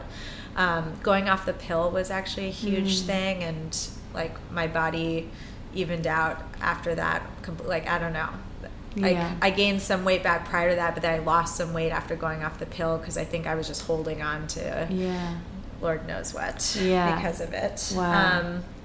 So how to get out of a bad body image day? I think just always kind of like coming back to the idea of like of health, and that I just want to make sure like my organs are chugging along and I'm putting my best foot forward, and that's all that matters. Yeah, well, that's great. So another thing I always ask people is, what are your morning routines? So what are the first few things you do when you wake up in the morning, and how that affects how the rest of your day goes? So that was a whole challenge. That was like my last challenge for like the stress busting month, because I think it's like kind of, I mean, we can say like, yes, I'm going to meditate. Yes, I'm going to journal, both things that I did for my morning routine. But, until you have that like scheduling, that routine, I think it's hard to just like. Yeah. Especially working for yourself. Oh, yeah. Yeah. So nowadays, I loved my journaling month. I've sadly let that habit slip a little bit. I want to get back into it this before summer. we talk about your routine, because that would have been my next question. I always ask people, what their relationship to journaling is. So what was that month like for you? So I did the Artist's Way and did like the morning pages. Yeah. The first exercise in my book is based on Julie Cameron's. Oh, I know, because I've done your exercise too. Post project, but So what was that like for you, doing that every day? It was great, and my idea of like what morning pages were supposed to be was very different than like actually sitting down with the Artist's Way and reading about it. I feel like I had heard about it through a lot of creative entrepreneurs over the years, and I was like, oh yeah, like it's such a good creative exercise because like your mind is so open in the morning and you'll just like have these strokes of brilliance. And then I read Julie Cameron and I was like, oh wait, no, like it's actually like completely, it's just about getting out of your own way, and so you can be productive later on in other sessions. And that was really liberating. So it was a very positive experience, and I loved like doing it as kind of like the tail end of the project, because there was like a lot of uncertainty just like with other areas of my life, like with Charlie and I were going to move in together, and I won't just like personal spoilers, like narrative spoilers, but it was like a really like It was also, I was approaching my 30th birthday, so I don't know. There's just like a lot of stuff in the attic that needed to get aired on paper that no one else would ever read. Cool. And then, I think in your first exercise, you like end with gratitude or like incorporate that. Yeah. I tried to do that too, just because, I don't know, most of the time, the morning pages would be fairly negative. Yeah, I think they tend to start really negative, and then you start to self-soothe as you go down the page. Yeah. But I liked ending with just like 3 gratitude items. Yeah. Oh, that's great. Okay, so back to the morning routines. Okay, so now today, sadly, the journaling has slipped, but this summer I'm feeling good about getting, especially the next 3 weeks when I'm decompressing. I'm going to get back into it. But now it's just 20 minutes of meditation in the morning. Do you do TM? Vedic. Okay. Very similar. Yeah. Cool. And you learned with the person that came on our friend Jess's podcast. Yeah, Ben Tershin. He's the best. Yeah. So cool. That's my only like kind of non-negotiable in the morning, and when I'm traveling, I have made it a little bit more negotiable than I should. Yeah. And then I usually like fix myself some tea, and sometimes what kind of tea? Breakfast, green tea or herbal, depending on my energy levels. Yeah. And then what's your go-to breakfast? I try not to. I don't like to make breakfast as part of my morning routine. I'd much rather have something to like grab. So I mean, like the basic, china pudding and overnight oats and things like that. Or like now that it's warm, I'll make a smoothie because that's easy. Yeah. But and I also like, depending on when I'm getting my start, usually it's pretty early, but since I work from home and tend to have a lot of leftovers around, like I'll eat like a savory breakfast. Like I did this morning. I had just like random like vegetable like melange with a fried egg on top. Yeah, lovely. So what about in the evening, the second half of the day? What are the last few things you do before you go to sleep, and how does that affect how you relax? That I need to work on a little bit more, but I put my phone on airplane mode. I plug it in. And Charlie and I actually, it does involve a device, but our kind of collective evening routine is we'll do a crossword puzzle before bed. Oh my gosh, that's what Nick and I do all the time. We do them in the morning usually, or whenever. I really find it winds me down. The New York Times app? Yeah. It's so fun. And I think it's like to drive. I'm like terrible at it. I always like accidentally delete words. Yeah. And it's kind of addicting. You want to like keep doing more. Yeah. We did them on our road trip coming here. How? I would do it and then read them. But then it was kind of challenging because then I would be like, can you look at this? Like, we're never going to get this one. Yeah, because I find it so visual. Should we check puzzle? Should we check word? Or like... Yeah, we do that sometimes. Yeah. Oh my gosh, that's so fun. I love that. I think it's great though. And it's nice to, I think it's nice to do it together. Yeah. I want to get more into like reading separately, but I think it's like good because sometimes like we'll wind each other up just by even just like, bedtime talk, like girlfriends. Yeah. Well, Lynn Chin, who I know you did her podcast,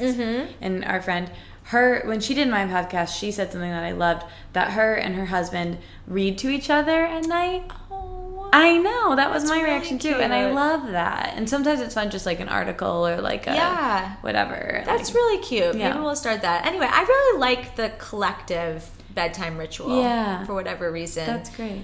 And actually, like, in my sleep month, I really talked a lot about like the art of like sleeping with another person because it's never talked about. In, like, sleep books. Yeah, and all of these sleep studies are done with individuals in a lab, and it's impossible, I think, to come up with any sort of solution when like potentially like the impediment to your sleep is like not physically present.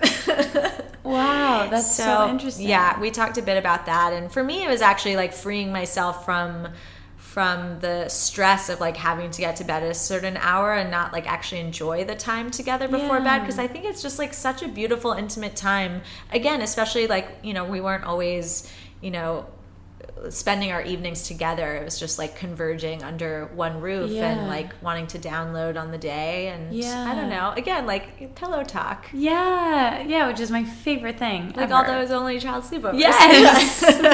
Yes. Oh my gosh. Okay, I have a million more questions that I want to ask you, but we both probably need to like get up and go to the bathroom, so we'll do these as quick fires. Okay, cool. Oh god, I'm so bad at quick fires. Keep the momentum going, but it's also okay. So just say the first thing that comes to your mind, but we'll get some momentum with some easy ones, and then there's some that might be longer. Cool. Okay, favorite color? Green. Favorite day of the week? Friday. Favorite hour of the day? Like 6 p.m. Nice. How do you handle stress in your life? I go for a walk. Nice. What is one thing that you wish more people knew about you? I just got this in a recent quickfire, and so I will answer because it's a weird thing. I have an orange phobia. Orange? Like the color or the food? No, just the food. Huh. But like it kind of, my bias extends to the color a little bit. So you don't like the flavor of anything orange? Yeah, or the smell. It's really like the scent. I find it very upsetting. Because I was, as a kid, like orange flavored things was always my go-to, and like I hated anything grape flavor, and I still have that now. Like anything grape flavor, I'm okay with the grapes. I don't even love them, but like the flavoring of grape, anything grape is like not my jam, but like orange I love. That's like so at our sleepover, we'll maybe get some like popsicles. I don't even know. Yeah. Make our own like popsicles. Healthy gummy bears. Yeah. And like you can have all the oranges. We'll pick them out. Yeah, isn't that funny? What is the best thing you've eaten in the last week? Oh, in the last week. Well, Charlie's finger Brussels sprout salad was delicious. There's a little blood in there. Blood is the secret ingredient. Yeah. Blood and finger. Yeah, blood and finger. No, I'll actually say it was another meal that he made. He had a whole little dinner party while I was at one of my book events for some of his coworkers, and he like saved me a plate that I came home to. Nice. What was it? It was just like simple. He did like a little surf and turf, and it was just like some like leftover like steak and like yummy salad and like roasted asparagus and potatoes. What's your favorite recipe you've ever created? Oh, that I've ever created? Honestly, I'm not even trying to plug this book, but the turmeric chicken in the book is I heard so you talk good. about that on Jess Murnane's podcast, and you can like veganize it, yes, right? Yes, you can. It's just like somehow the roasting is just like white wine, lemon juice, turmeric, and it just does magical things in the oven. And I have made a version with just plants, and it's delicious too. Yum. Oh, that sounds so good. I want to try that for sure. Talk about some of the other recipes in the book that you really like other than that one. Yeah, so there are 2 recipes at the end of each chapter, kind of like inspired by some of my favorite food memoirs, like Ruth Reichel's books. And yeah, they're kind of, it's healthy comfort food, a mix of things. There's this sweet and spicy pepita cashew snack mix. Oh, stop it. Which I should have brought you some of as well, because I have that at home. Oh, okay. Well, I will take you up on that sometime. I'll send you a care package. I'll send you a care package. Or we'll hang out in person. Yeah, exactly. I'll bring you a sleepover. We should make it and like make a video or something. Oh, like yeah. Podcast. That'd be fun to just like put a podcast on and like drink kombucha and like make something. Let's do and talk. Yeah. Cool. Into it. Yeah. Into it. Anything else in the book other than that? So for this time of year, there's this like asparagus pesto pasta. Ooh, yeah. And the pesto uses the parts of the stock that you usually throw away. And I'm getting more like, on my health journey into like the green, like sustainable side of things. Yeah. And so I always feel good when I can use up something. Although New York City, a lot of neighborhoods got the compost bins outside, which I'm psyched about. That's so cool. Speaking of New York City, what are your favorite places to eat in the city? Tell me everything I need to know. I was actually looking on your site at all of your travel guides of all these places, New York guide. And I was like, "Oh, Phoebe, please!" Oh my gosh, yeah, that's on the. It's okay. It's too big. I need that face link. I that link. You could do like part 1, part 2. You could do like Brooklyn, New York. It's true. Uptown, down. I don't know. Yeah, that's right. Oh, you know what? I'm going to do that. Okay. I'm excited. Okay, so for that, let's do some brainstorming places. now. Okay, healthy places, Who Kitchen. I love you. Love. So good. So good. Mash Bar, which Nick, we were just talking about he was like, can we go back to Smoosh Bar? And I was like, yes, we can. And we're going to continue to call it Smoosh Bar. Smoosh Bar. That's the best. So cute. I love I don't know, when I go out to eat like nice dinner out with friends, like, I don't know, not like splurge like financially or even health wise, but just like, I don't know, I love like places with a cute ambiance. I like all of Gabe Stallman's restaurants. He's a restaurateur. He has a bunch of like cute, adorable little places in the West Village that are all kind of around one another. And like none of them take reservations, but it's like if you can hit up like numerous ones in the cluster. What are some of them called? Jeffrey's Grocery is one. Okay. They have like wonderful I feel like I should be taking notes. like oysters and things like that. And And across the street is Joseph Leonard, which has a delicious avocado toast. Ooh, okay. And I might make you tell me these later. Yeah, some like more Italian ones nearby. Cool. But yeah, I'll give you. That's what I'll do. In my 3 weeks off, I'll do my New York list. Perfect. I can't wait. Anything else? Any like dish around the city that people need to try? Ooh, actually, so there's an amazing restaurant kind of like downstairs from where I live called Vinegar Hill House. It's also adorable and so small and cute and like teeny menu. But they have an amazing roast chicken dish that's great to share. And they usually have their menu is always changing. They always have the chicken on the menu, but they usually have like delicious fish specials and stuff like that. Nice. Cool. What is your greatest lesson on wellness, or one thing you wish people knew about wellness, if you had to like distill it down to a sentence? You don't have to do all of the above all at once. That's so good. What is your greatest lesson on relationships? Besides, you can't change someone. Yeah. I don't know. I think just general like patience is so important. And communication, of course, too. But Charlie and I both have very different communication styles. He's like a lot more like tight-lipped, like classic guy. Yeah. And like it's been good. It's actually forced me to be a lot more communicative than I have been in past relationships, in that kind of like push and pull kind of way. I would say though, like in that regard, like I'm a big fan of love languages, but understanding your partner's love languages, and that like they can honestly be changed and morphed to better fit your needs, but being able to kind of communicate about what are your love languages, just so I know for our friendship. Yeah, words, obviously. Words of affirmation. You're amazing, Phoebe, and I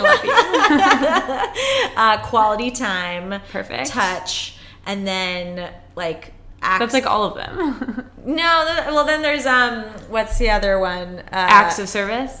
Yeah. You're ordering gifts. Yeah, I'm ordering. them. Okay. But like acts of service and gifts are far down. Like those other three are like top. Yeah, I'm almost thinking I'm equal the same up way. there. Yeah, maybe it's an only child thing for the words of affirmation. Maybe that seems right. Yeah, or just like writer inclined. Like yeah. But he's like the opposite. So that's so funny. But it's like something that it can definitely change. You know, over time we've really learned each other's in a much better way. That's really interesting. What's your greatest lesson on family? I mean, I think quality time really does come into play there. Just like always showing up. And being there is so important. Even when you're far away, that can be hard, but you can show up in ways that aren't necessarily just in person. Yeah. What about on spirituality, all of that? What do you think happens when we die? Where are you with all of that? I don't know. I'm like culturally Jewish. In terms of like the afterlife, I honestly don't know where I stand. I'm very into astrology as kind of like my general like my general like world of spirituality. And my mom had my chart read at birth, and we had a recording of it, and I listened to it for the first time when I was 20, I think. That is so cool. Which was crazy. And she's been, into that obviously my whole life. I wish we had more time to talk about your mom and next podcast. Yeah, she's cool. Yeah. You should have her on. She's a cool chick. Yeah. She can come to is she an only child? She's not, unfortunately. She can come anyway. She had a big family, which is probably why she was like one for us. Yeah, same. My mom's one of 6. Yeah. But yeah, I think astrology is just like the most efficient therapy session in the world, because you don't have to do any of the talking, and it just like kind of really explains everything that is so hard to like put your finger on in some ways. That's like happening externally in the world. What is your radiating sun through you? Sun sign, I always get Scorpio. The main one. Main one is Scorpio. Okay. I always confuse my rising and my moon, but I'm Libra, and oh my god, something why am I else. Blanking? This is so strange. I won't know what they are. I've had an astrologer on twice, but I still like get so confused by everything. Okay, so this is really just a way for you to recommend things in the following categories, but pretend you're stranded on a deserted island and you can bring with you one music, like CD or artist or something, one movie, one book, and one food. What would you bring? Very hard. So I've played the music game before, but it's funny. It's like the rules that I've talked with some people can be, it's like one artist, but then if they're in multiple bands, you get like the whole loophole. So I know, loophole, but we'll ignore that. Okay. Because it adds real complication to Well, I'm very chill strategy. about my deserted island. Like, you Okay. can like bring multiple things because it's really just a way for you to recommend things. Okay, And I want I'll to do know the everything Beatles. you like. I'll do the Beatles. Okay. Solid. And sorry, movie. Ooh, that one's really hard. I just talked about this the other day, so Pride and Prejudice. I love Pride and Prejudice with Keira Knightley. It's not my all-time favorite movie, but I could definitely watch it. Any other movie you'd bring? If if I can bring another movie. anything you've seen recently or just anything? Oh my God, well, I saw Wonder Woman. Was it good? Oh, wonderful. Really? Yeah, wonderful. Cool. It was great. I haven't seen it. I don't know if I'm taking it on the island. I mean, if I could take a collection, I would take like all the Harry Potter books and movies, or choose between those two categories. Okay, one book. Oh gosh, I really love this like Milan Kundera book, the Book of Laughter and Forgetting, and I don't know. First thing that came to mind. I'll do it. And then food. So my desert island food is very, it's very highbrow, or I guess it's like the last meal. I don't know. There's a lot of loopholes there too. It's like if it's potatoes, I can make French fries. I can make hash browns. Yeah, let's go with like last meal. Okay. All right. This desert island, you don't need to worry about your energy levels. Great. And so since price is not an object, I will be doing sole meuniere, and my gluten issue is not an object. I don't know what that is. It's like a very delicious, like it can be very pricey. Like it's not like a French fish, but it's just like a certain Dover sole. And it's like filleted and just like dredged on, I guess it's like dredged on both sides with flour, and then it's like kind of pan fried in butter, and it's so good. I'm sure it's with delicious. like lemon juice, and then just like some fries on the side, some like good aioli. Yum. Okay. The green, some vegetables. Yeah, some vegetables. Maybe they might be on the island. Okay, since you are a cook and a host, you can have 5 people over for dinner. Who do you invite? What do you cook? And what do you hope people ask you at the party? And what do you hope doesn't come up that you just don't feel like talking about? I would invite, I've always wanted to meet Lena Dunham. I love her. Me too. I would invite Ina because I love her. And she's just the best, and I would have her at any it already sounds dinner like a fantastic party. Ruth Reichel, I love. And I've never met her either. Although I have emailed with her in like a stalker way. Oh my God, 5 people. Man, I'm gonna invite Hillary Clinton. Nice. Why not? Yeah. My 5th person. Ooh, I really want to throw in just like a really weird one. Yeah. But I'm not even sure. Like, this is a very girl-centric party. It is a very girl-centric. Yeah. I mean, honestly, I'm not even thinking about that. Good. Now I am a little bit. Oh my God, I can't complete the circle.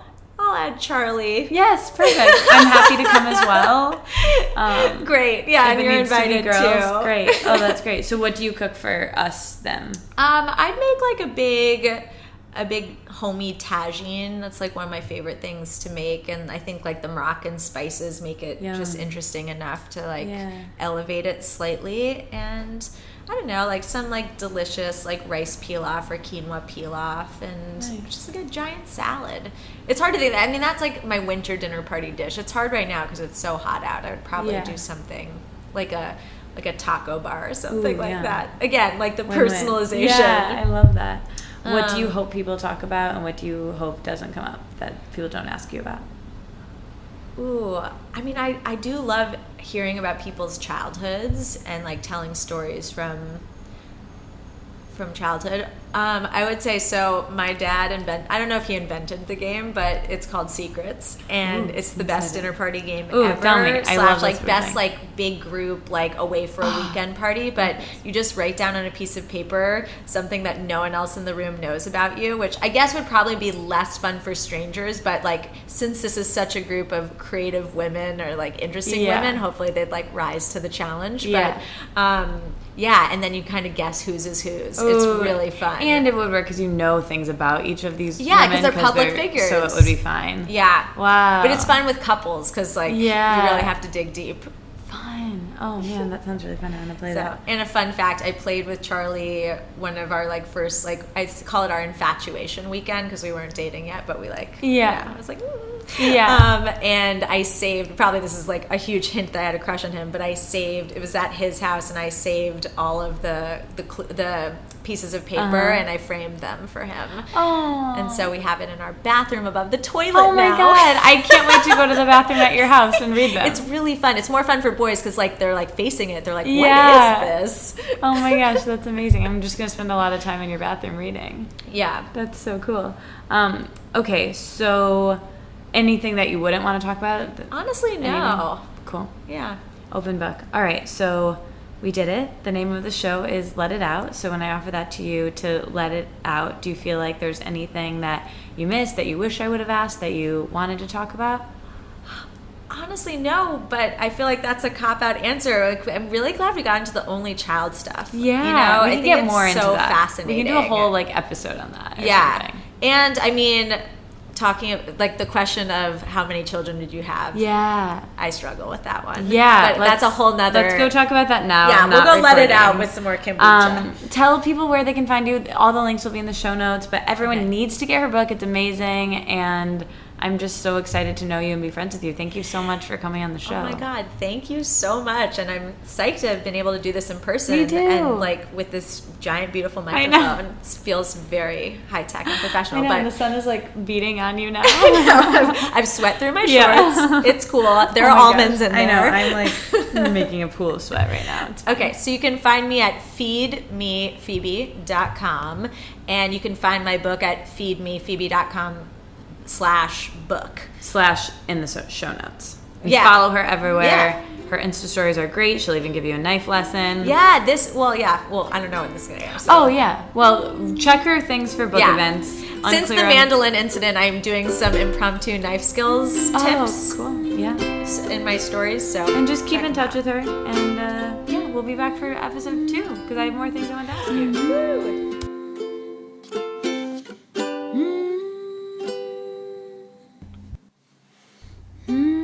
All right, there you have it. That was my episode with Phoebe Lapine from The Wellness Project. That's her book. Check her out, get obsessed with her, follow her on all of the social media. Also follow me, I'm at Katie Dalebout. And when you do, tweet at us the emoji for this episode, which I have to think about it. I don't even know what it's going to be. Oh, yes I do. Oh my God, so obvious. It's going to be the knife, obviously. Tweet at us the knife. Tweet at Phoebe, tweet at me, comment on our Instagram, and let us know that you're still listening to me rambling right now. I'm going to tell you who's coming up in the show next week, but first I want to thank Care of Supplements. I love Care of.